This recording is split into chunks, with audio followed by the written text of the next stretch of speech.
सोलापूर महानगरपालिकेचे नूतन महापौर विनायक कोंडॅल यांनी आपल्या महापौर पदाच्या पहिल्या दिवसाच्या कामाची सुरुवात आज त्यागमूर्ती माता रमाई आंबेडकर उद्यान येथे भेट देऊन केली। यावेळी उद्यान परिसरात सुरू असलेल्या विकास कामांची प्रत्यक्ष पाहणी करण्यात आली।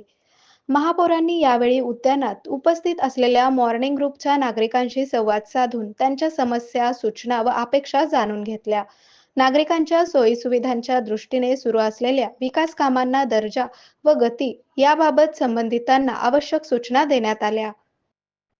याप्रसंगी त्यागमूर्ती माता रमाई आंबेडकर यांच्या प्रतिमेस महापौर विनायक कोंडॅल यांच्या हस्ते पुष्पहार अर्पण करून अभिवादन करण्यात आले। त्यागमूर्ती माता रमाई आंबेडकर यांच्या सामाजिक कार्याचा व त्यागाचा आदर्श पुढील पिढीस प्रेरणादायी असल्याचे महापौरांनी यावेळी नमूद केले। यावेळी उपमहापौर ज्ञानेश्वरी देवकर, नगरसेविका वंदना गायकवाड, नगरसेवक सत्यजित वाघमोडे, अजित गायकवाड तसेच कामगार नेते जानराव आदी मान्यवर उपस्थित होते।